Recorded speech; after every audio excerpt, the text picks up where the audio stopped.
Hello everyone and welcome to a quick Google Chrome tutorial.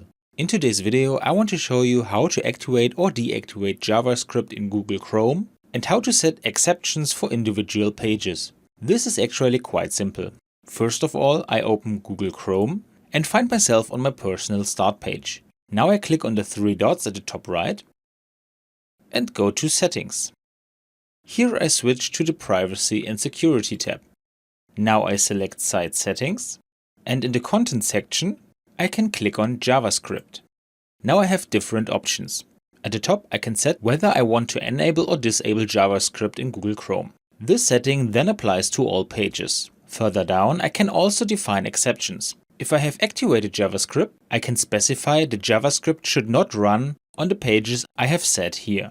Conversely, I can deactivate JavaScript here at the top, but use an exception to specify that a website such as Google,